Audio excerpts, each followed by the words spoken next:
Welcome to the Better Agent Podcast. If you're a real estate agent that's looking to grow your business, then you're in the right place. Whether you want to go from 5 to 10 transactions a year, or 10 to 50 transactions per year, or more, well, then this show is for you. I'm Josh Lavik, your host for the Better Agent Podcast, and in each episode, we'll bring you the tools, tips, and tricks directly from myself and some of the best leaders within the real estate industry. We have one goal in mind, and that's to boost your production and elevate your real estate game. Let's dive in and start creating a better real estate experience together.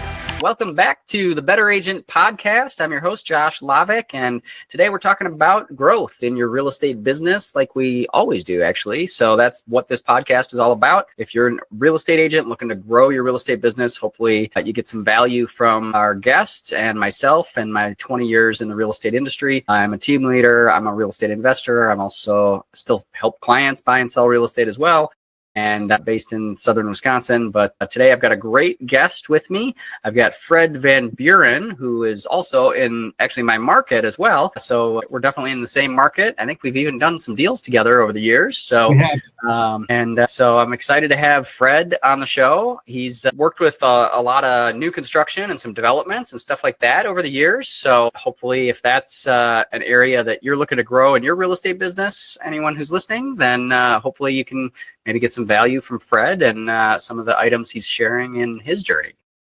So whether you're growing, like I said, looking to go from 5 or 10 transactions a year and raise that up to 20, 30, or 50, whatever it might be for you, hopefully you get some value from our call and a conversation today. So with that, Fred, why don't you share a little bit more about yourself and your background and kind of what led you to here today? Yeah, well, thanks for having me on. So I've been in, I started out in, my story is a little unique. I started out selling building materials in 1998. I moved from there into new construction, custom home sales. Of course, I was around during 2008 when the housing collapse hit. And, those were four or five very hard years.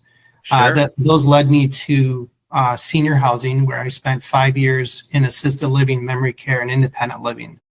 I had an opportunity to come back into real estate in 2017, and I did. And I met up with a couple developers, when I first came back in.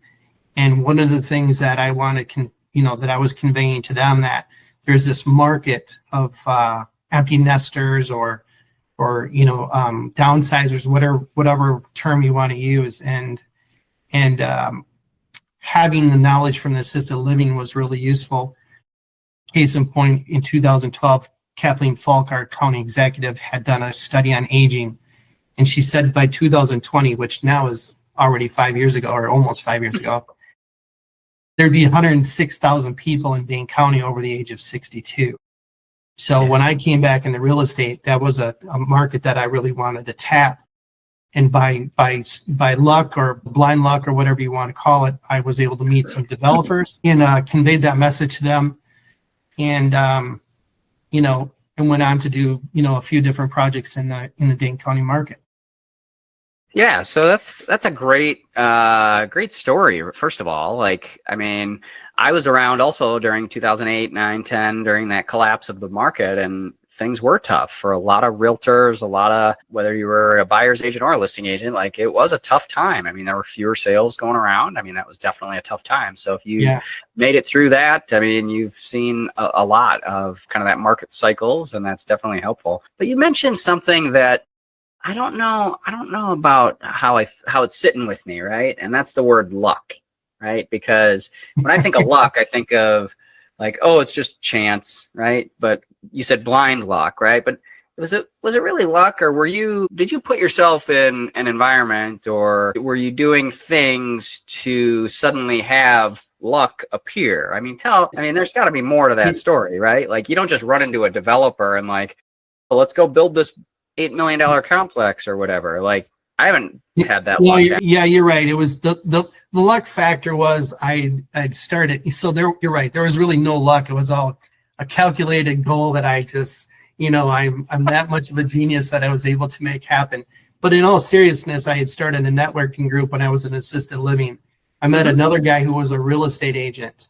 When I was ready to come back into real estate, him and I had connected. And as it turns out, he was working with a developer that was putting together a condo project. So, I mean, let's call it strategic luck, or just making things happen. Because I think you're right. Luck doesn't typically just happen. Yeah. It's moves and efforts that create the opportunities. So you're right about that.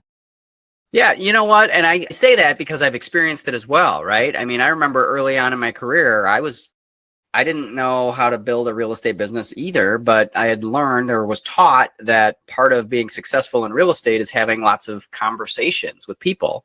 By the way, I still believe that to be true. And one of the ways I thought that I could do that was also kind of going and doing some networking, right? Like I remember I joined lots of different groups, met lots of different people from all kinds of different backgrounds. Maybe I wasn't as strategic as you, right? Like I wasn't in this sort of senior complex networking group, but I think that's an interesting takeaway and definitely helpful for anyone that's listening, right? Like if you are looking to grow, you maybe need to look at doing more networking or different types of networking. I mean, I love that you were strategic about it. Like it wasn't just anybody, like you had a niche, you had a focus. And I think one thing I've noticed too is like lots of successful agents and team leaders and all over the place that I've noticed is like the ones that do have a niche, a focus, tend to be, I mean, sometimes we say we don't want to be all things to all people, but like if you do have a niche and a focus, how does that streamline your efforts and contribute to your success? That's right. And just asking the question and understanding what it is you're trying to achieve. In the case of when I formed that networking group, the reason to bring in a real estate agent into that group was because I knew that there was going to be families that were going to be selling houses, mom and dad's houses or their own house, because they need to go into a community. And so, if you just use some good common sense, logic tells you I need to have a real estate agent in that group. So what are the people if I'm going after, so I have the SRES certification as well, senior real estate specialist. And so in that market, if I'm promoting that business, who do I need to know? I need to know moving companies. I need to know senior moving companies. I need to know elder attorneys. Who are the people that are also touching your market? The markets that you want to go after. And all those specialists in that field, are going to come across people. And the thing I would stress too to anyone listening is, you don't need one referral source to give you 10 referrals a year, because that's going to be hard to get, right? It's almost impossible. But if I have 10 referral sources that can give me one or two referrals, a year, well, now we're doing something significant. And that's what I'm working on with the SRES right now myself. It's just getting out there and networking with people. Yeah, for sure. No, that's a great bit of wisdom there that you share. A lot of agents too I talk to that say they work by referral, right? They want to work by referral, right? Meaning they were recommended by someone else. Well, by choosing to partner with or be involved with different groups and networking groups, like you are talking with more of those people. And if you're able to share your story, you're able to even get that recommendation. So I think that's a huge takeaway for sure. So 10 referrals from one person or one referral from 10 people. It's the same math, right? But how much harder is it to get 10 referrals from one person? That's like nearly impossible. It's nearly impossible. Yeah. And I had an employer tell me one time, he said to me, it was selling building materials. He goes, you don't need to go get one builder who builds 20 houses. You need to go find 5 builders who builds, 5 or 6 houses. And on top of the fact that the margins will be better, because those guys are not going to, pounce down on your pricing as much as a bigger builder will, who wants, volume discounts. So I kind of digress there, but with that, so with that networking, networking I did with assisted living, it led me directly back into these condo developments that I've now been doing for about 7 years. Yeah. And so what I want to stress to people on that is don't overlook that market, because that is a very big market that we have now. And they're very well qualified buyers. Lots of times the cash. My project in Stoughton right now, of the, what have we got sold down there? 8-9 units that are sold, and 9 of them were cash offers. Under the 472,000. Yeah. Okay. So, but finding that developer and understanding what makes them tick, what makes them tick is that the numbers make them tick. I think an agent would need to figure out how to put together a pro forma, know their market data, present the market data, depending on how sophisticated your investor is. Some guys just want the cold hard facts, and some guys want it all really defined and written out in a spreadsheet. Yeah. So go ahead. So yeah, tell me, let's go a little deeper on that. Like, I mean, I know there's probably lots of agents out there that would like to maybe do more new construction. And I know, I was just at our Realtor and Government Day at the state capitol, and we're talking about how much more housing we need. I mean, it's all over the headlines all over, right? There's a housing shortage going on right now. So we need your developments. We also need more developments all over the place. How would we get involved and start doing more of that? Like, you need to partner with some other developer, wealthy person or something like that? Or how do you pull those resources together? Well, it'd be great if the cities and townships would understand the market a little bit better and make more opportunity for these projects. But as far as identifying your investors, I mean, that's the hard part. Finding a guy who, you can go to and say, hey, I got this great opportunity. It'll cost you, $2 million to get it off the ground. It's going to be an $8 million project over the course of the project, with retail sales of somewhere around, $9 or $10 million. And, to be able to go to that in that conversation and say, yeah, hey, why don't you pony up $2-3 million and we'll go do this thing. Sure. You have to have some real solid data and something to prove that there's a market there. And right now you can do that. And sure. The investors that I deal with now have recognized the opportunities. Once I had to breaking the ice with them was more difficult, but now that we've broke the ice, I can go back to them and I've developed the trust, which is pivotal in any of this. Sure. Putting their interests first over mine is like any one of us in this business. If we're not doing that, we shouldn't be in the business, because it's not self-serving is a short-term business plan. Serving your client is the long-term play.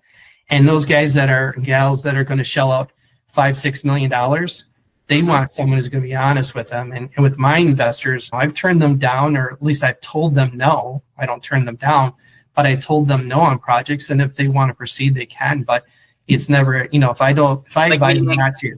Be an instance where you would say no, like the numbers you don't think make sense, like you don't think you could sell it for what you could invest and build it for. Is that when you would turn them down? It could be a location issue.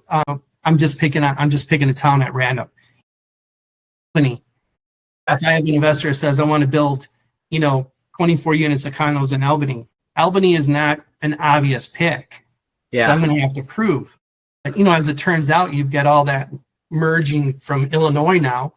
Yep. Albany is actually 10 years ago, Albany would have been a horrible decision. And now Albany is like, hey, let's look into it. Right. Land costs are cheaper. Building costs will be the same no matter where you go. But land costs are cheaper. Is the township willing to communicate with you? Is there tax incremented funding for the project?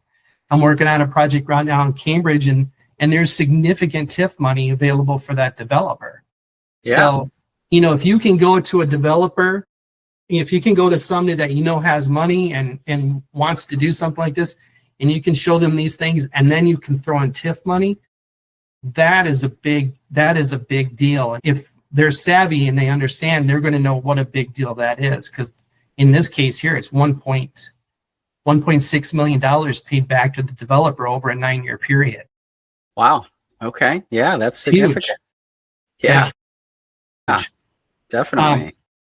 Well, it's funny you mentioned that. I just had a closing yesterday over in Edgerton in this newer development, which, I mean, there was hardly anything going on there years ago, and now there's a whole neighborhood, whole bunch of brand new homes. Whereas even part of the reason that the buyer bought in that area was they could get a brand new home for a much lower price than they could in, say, Wanakee or Verona or something like that, where, their median sale price is way higher, Yeah, urban sprawl is back in force. Yep, for sure. Dane County they're making that happen. Yeah. into the cost of living, Yeah. So it's just the way it is. How does TIF money work? I mean, I think, it's something not a lot of agents probably know a lot about. I mean, if you worked with a lot of trying to, TIF, meaning tax incremental financing, you're getting funds for a development from municipalities, from cities, villages, townships, whatever it might be. Right. And is that a hard process to do? Can anybody get that? Is that super hard? It's very random. It's up to the township if they want to offer it. It's up to the project. So lots of times multifamily, there isn't TIF money for multifamily. There is for business district or for commercial or something like that, in a job creator. But in this case here, we have a township that is looking to, raise its revenue base. And so they're offering a pretty substantial TIF dollar amount. So how does it work? I don't have a great understanding of that, to be honest. My understanding is it's paid back from the cities to the developer over either 8, 9, 10-year period. And then in this case here, there's some stipulations as far as the density, meeting our density marks over a 3-year period. So we need to have our density fulfilled over 3 years for those developers to get the full TIF. Otherwise, it's based on number of doors that we've built and sold. Yeah, for sure. I did want to spend a minute too with, just talking about aging in place and what that means to that market right now. So there is an abundance of people out there. I see it every weekend in my open houses and in the volume of sales that I've done the last few years. And aging in place is huge. And anyone who's had older parents understand what that means as far as aging in place versus going to an assisted living. And, my 5 years in assisted living, I've seen enough people come in those buildings that could have stayed home had their houses been more user-friendly for them. Well, as an example, you got a 90-year-old grandpa and he lives in an old house, and the bedroom and the bathroom in many of those old houses, the bathroom's even upstairs. Now so what's left to do? One kid lives in California, one kid lives in Illinois, and another one lives in northern Wisconsin. And here's, dad in Madison by himself in a house that is not conducive to his lifestyle. Sure. But if, so right now what I'm seeing at the open houses, I'm seeing a lot of these families who have placed their parents, because I'm 58. And, there was a time where, when I was in assisted living, I was like, well, that's a ways off down the road for me. And, now it's like you get your AARP card in the mail when you're 50, and it's like, it's a whammy, Yeah, I know. I'm a little younger than you, but it's funny. I had a client. We were walking through this property, and they made a comment that, "Oh, this house is like, it's over 50 years old. It's getting pretty old. I don't know if we want to buy this one." I'm like, "Hey, 50's not that old. Come on. I'm not there yet, but I'm almost there." Yeah, and my roof's worn out too. So. But, but it's very, so now you see those family members coming in who have at one time had to help their mom or dad or grandma or grandpa or whatever. And now our generation is much wiser. And that's why that market is red hot, because people are saying to themselves, I don't want to be caught in a pinch and have to sell my house or go to an assisted living and it's not always 85-year-old people. I had 65-year-old people in there. So, but now the condos we're selling, we have barrier free. So anyone who wants to pursue this and they want to pursue investors and they want to say to the investor, this is why you're going to do this. Barrier free living, wider hallways, wider doorways. Those are all tickets to freedom for everyone who's going to age in place in that. And you've seen it with the older people that came in. Yep. Like I said, not to repeat myself, but if most of those people would have had a condo like I have or a house like I have, they would have bought themselves 5, 10, who knows how many more years in their home. So it's big. It's a big market, and those are well qualified buyers too, and that's helpful. No, I think I'm seeing more of that too. I have a client right now. We've been out. She's probably in her late 60s, early 70s, but very much still very mobile and active and all that kind of stuff. But we're looking at homes, and her thought process is absolutely being, making sure the hallways are wide enough, making sure that if she needed to get in with a wheelchair, what would it look like? If she needed to, even just, having grab bars or whatever it might be, just kind of in preparation for what could be. I mean, just because we're all getting older every day. And so at some point, it would be better for her. She already knows it, that for her to be able to stay in her home a little bit longer if she can, rather than move to an assisted living or something along those lines. So, and in zero entry too, zero entry is huge. It comes down to this, and this is where you kind of tap into the emotion of it. Zero entry, that's where there's no steps, right? You just walk from the sidewalk straight into the house. And so, the emotion of the moment is really important to tap into too, because these people are going to give up their houses, they're going to give up their churches, they're going to give up so many things. And I think one of the pivotal things I used to say when I was working in assisted living is, you may not want to do this now, but what's important is for you to understand is later on, somebody might take the power of the decision away from you. Yeah. And when the decision has been taken away from you, that is the true meaning of powerless in whatever that situation is. So what my intention with all of this is to create these opportunities where, giving the power back, giving more time to be at home, not having to make that hard decision to go to assisted living. And that's the benefit of doing condo or even a zero lot line. Yeah, for sure. No, I think there's a big market for that. I think it's a good thing to think about. I mean, I've seen had lots of conversations as well with people that are actually, I have a house right now. The guy's been in his house 52 years, but the house had a lot of these features that you're talking about, right? That people need and want, right? Everything's on one level with the bathroom right there, the bedroom right there on the main level. And so, if there's a lot of people out there that need that kind of housing and that kind of development. For sure. For sure. And then you have all of the amenities, you have your lawn care, snow removal, all of that stuff taken care of. So, and it provides the peace of mind too, I think, for families. Yep, for sure.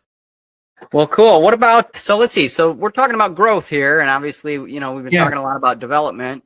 Let's talk a little bit about your team environment, right? Like, I'm guessing to do some of these larger developments, is it just you, or do you have like a few other people that are help put all this together? Who's doing your pro formas, or I don't know, how does it work? What's your team? Yeah. So on the real estate side, it's me, myself, and I. So I'm the CEO, CFO, the admin, and the janitor. You get to wear lots of hats. They're all on. There you go. The garbage can right there needs to be emptied. It's me. As far as our team, I think the team is important, and I think you need to have pivotal people. If you're going to do this, a great builder obviously is one of them, but a great builder who understands the development piece, one that can say, okay, I understand what it means to engineer the infrastructure for it. I understand what the topography looks like. I understand what stormwater management looks like. Sure. So in our group, I have the luxury. I have a very good team. So I have a gentleman who is our principal developer. I have another man who is a 55-year veteran of building and development in Dane County, who's on our team and is also one of the partners. And then I have a builder who is a 20-year veteran in Dane County building homes and condos and things like that. And then, of course, myself coming from building materials and custom homes and then, real estate and with the sales and marketing background. So when we're doing our developments, we do weekly Zoom calls. We have them every Wednesday, and we call it our production call. And so, accountability is really important. And, if you have 6 or 8 buildings or 6 or 8 units going at one time, it's a lot to take care of because, like David and I, gentleman's name is David, him and I do basically everything from the pro forma through and including selections and staging and buying furniture for the model and whatnot. And then our other gentleman, our longtime vet, he really handles the development piece of it, and especially the underground because, the foundation is a great word for the foundation because if you screw up the foundation, you screw up everything else. Sure. And so everything does start with the hole and the foundation. And so his name is Chuck. And so Chuck is terrific at all of the infrastructure, getting the house started. And then he also is an advisor to the principal developer, as I am the advisor to the marketing side. So there you go. So if I'm looking to do a development similar to yours in a different area or whatever, I need a builder. I need probably 1 or 2 main developers or partners plus myself. That's 4. Right there. And that's, maybe you need more, maybe you don't. But, I think the message that I'm hearing is, if you think you're going to just do something like this 100% on your own, you're kidding yourself, right? Yeah. So, and David takes care of the association part of the piece. Yeah. The association part of the piece alone is, I call it the real brain damage of the operation. Yeah. Because there's so many things going on and managing, and the insurances, the way the insurances are for these projects now. And we're trying to rethink our model as far as, selling things, fee simple rather than doing straight up condo, to alleviate some of the expenses of the insurance on the ownership. But yeah, you got to have those pieces in place, and someone who, and then of course we have engineers, those are people outside of our group, but the engineers are pivotal, and so, I mean, put it this way, Josh, there's about $50,000 to $75,000 in just soft costs. Yeah. To get one of these going. So what I'm saying is, to people that are watching this, I need an investor who, one, has the money to do this, the horsepower, I call it. And two, if I say to them, it's going to cost you, $30,000 to $50,000 in soft costs, and just to figure out if we can do this. Okay. And then the investor says, and that's for like engineering and schematics and architects, that type of thing? It's just the preliminary plat, surveying if it's necessary. The engineers, the engineers for the underground infrastructure, like a company like Capital Underground. And then architectural fees too. So, I mean, the numbers can go from $30,000 to $50,000 in soft costs. And that developer, if it doesn't work out, could literally just, I've had a developer just say, well, I'm not going to do this. I'm going to lose 20 grand, but I'm not going to do it. I'd rather lose 20 grand than to, have a bigger number down the road or whatever. It's a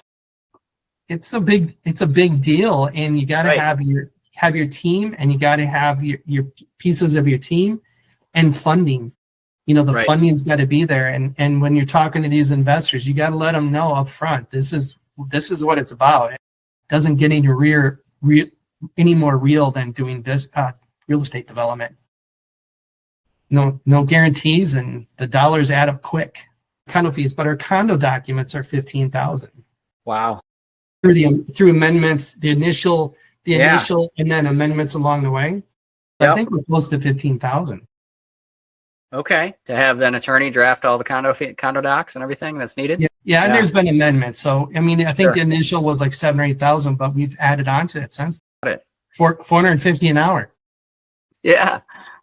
I guess either that or go back. What's the fee simple? That's just where it's like zero lot lines, simpler documents. Is that what's right? Yeah, the fee simple is. And I'm still learning it, so I'm not an expert on it. But the fee simple is, basically the condos being sold as almost like a single family, where the condo is sold and the land is sold underneath the condo. Okay. And now the association is only having to insure the common areas, not the limited common, but the common areas. We're going to be doing that on our next project, and my understanding, it cuts down on the insurance fees, because insurance is getting crazy expensive, especially after that building in Florida collapsed. Yeah. Everything went bonkers after that. Yeah, that's impacting the whole country for sure. Yeah. And we had one in our own backyard up on Wilson that was sounded like it was in the same state.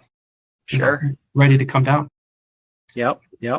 Wow, that's crazy. So, well, cool, man. Well, hey, I know we've been chatting for a while. Is there anything else on your mind that you think our listeners might find valuable, or anything you want to share that we haven't touched on already? No, I just think, understanding, I've been in sales and marketing for 28 years. And honestly, Josh, if the word that I've always tried to hang my hat on is trust. And you learn that, really the importance of trust when you're in the assisted living world, because these families are coming to you and they have real things going on. But even still, through my whole entire career dealing with clients, trying to create that trust and trying to create the reliability to be someone who is reliable for your client, reliable, dependable, whatever words you want to use. I hang my hat on that. And even just with my peers in the business, sending your client into my open house on Saturday, you know me now, you can trust me. You can trust me to do that. Yeah. And and even if your client comes in and you don't know that, and I ask them who their realtor is, I will call you up or I'll send you a text. Hey, Josh, the Joneses stopped in. I just thought I want to let you know. Sure. Just that trust. And I just really think some people overlook that word, or maybe don't put as much of a priority on that word. Sure. But when you're dealing with developers, if you don't gain their trust, you will not have them long. Yeah, I think that makes sense. Tell them what you know. You earn, right? And you got to prove that you're trustworthy. Yeah. So I think, by doing the extra work, right? Going the extra mile, doing a good pro forma, giving good advice, doing good research, doing a good CMA, like all of those things, that all builds trust. And that all builds trust from your client, trusting the advice you are giving them, right? If you're not going the extra mile, if you're not doing the extra thing to get the data or the info or whatever it might be for your client to look out for their best interest, then it's going to be harder to gain that trust. You're probably not going to get it, actually. And they're going to say they want to think about it. Yep. Not moving forward. Yeah. I can look at my stone project for that example right there. It was after COVID, we finished up a project in Windsor, and then going into 2022, was it? Or 23? I think the end of 22, beginning of 23, we were looking at our current project, and my developer had purchased the land already. Yep. So we were going through preliminaries and design and budgeting, and then we eventually went through approvals, and we were approved before we started the project. Nice. And the reason we were approved before we started the project is because I said no to the, I said my finger was on the stop button for 9 months. Mm-hmm. And I just said to David, I kept saying to him, no, let's, and I waited through 23, got into 24. And then we started, I think it was the end of 23. I finally was like, I think this is as good as it's going to get. Yeah. Let's go ahead. Sure. 24 was a little slow. People are looking at me going, hey, and I'm like, I can only know so much. I don't have a crystal ball, but then I said, this is my feelings. And my feeling is we're going to turn the corner in 25. We did. And we've sold 7 units since January 11th. So my trust was tested last year, which bothers me. When I say I'm going to deliver on something and I'm not delivering. Yeah. If it's not my fault, it's an outside influence, then it still bothers me. But don't underestimate trust, because if people trust you, you can go a long way. Yeah. No, that's a fact. I couldn't agree more. So, yeah, boy, I don't share my story too much about development stuff, but actually one of the first projects I was on, I started at the Westtown Condos project over on the west side of Madison. I don't know you were around in business that time, I believe. So they used to be an old Marriott Residence Inn, and it was converted to condos. But that was a big risk for a lot of people. The city wasn't sure. They thought it was going to turn into some slum because it was super cheap. They thought it was going to be just this horrible development, but people needed affordable housing, and they needed more housing and more options. And so I think it turned into a good project, but it was I think also took courage to kind of see something that could be from what it was. Right. And I think, a lot of this is what you're talking about too, even, right. You're doing developments in areas where you're starting with vacant land, I think I can deliver this, right. You're building something, putting something out there in the market, and there may or may not be buyers, but you need to build that trust and that foundation. And hopefully you've done the research to be able to build that and give some confidence that people can feel comfortable moving forward. So that's good. There's no guarantees, but you get yourself armed and dangerous as much as you can. Yeah. And, and then the rest of it is, intuition, I think. Intuition. Yeah. Your homework and have some intuition, follow your gut. go for it, see the opportunities, and you can build your developments. There you go. I started, in 2018, I started with that one developer, and I have, I don't have like tons of them, but I've got 4 guys right now I can go to. Yeah. And and I don't even have to be formal about it now. Sure. I can call up a guy and go, hey, I've got this land. I think a 90-unit apartment complex would be great. What do you think? And and I've had people just over the phone count me in. Now that project we were able to get going because interest rates and materials were really expensive. But over a phone call, the guy committed $1.5 million. Yeah. And to be able to get to that point with your investors, that's gold, because now they're saying, I trust you. Give me the numbers when you can. Let's take a look at it, and we'll talk more. But to just get that original commitment of 1.5. Yeah. Well, but that was built. Again, you're responsible for that. You built that. You did the homework, you did the work, you did the research, you came to him with an opportunity. And I've had times like that too, where I've had houses I sold where, I came across a property and I thought of somebody else for that property, even though they weren't even looking. They maybe weren't even in the market. Right. But the fact of the matter is you did something to make that happen. So I think that's a message that I think a lot of people can resonate with, is like, if you're just hoping things are going to happen, luck happens to the people that make it happen and make it happen. And make it and get that opportunity out there. I had an old regional operations manager say to me one time, I wasn't me that said it in the meeting, it was my executive director, and he used the word hope, and we're hoping this will happen, and that guy said, he goes, that's terrific. He goes, that's terrific, but I just want to let you know, hope is not a business strategy. There you go. Business strategy is make it happen, get to work. Boots to the ground, get to work. Relationships, see the opopportunities. I like it. Make the phone call, do the open houses. I like it. And just, if I can leave one more message, those 7 condos I've sold. Yeah. I hope this inspires some people. I've asked agents in my brokerage to fill in for me on weekends, and it's like pulling teeth. Oh, really? Yeah. And I had one that was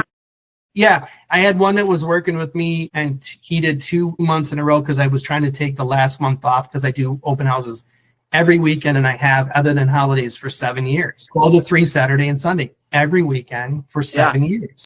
Yeah. And he didn't have anybody come in for 2 weeks. And over the next 2 weeks, I put 5 people under contract, and 4 of them, I got both sides of the deal. Yeah. They came to your open house. You went to work. 5%. Yeah. We're not talking percentages. We're just talking opportunities. And I think the opportunities they come around for those agents that show up and do the work and do the open houses and do what you got to do to get in front of potential buyers and sellers, for sure. Do the work and do the open houses.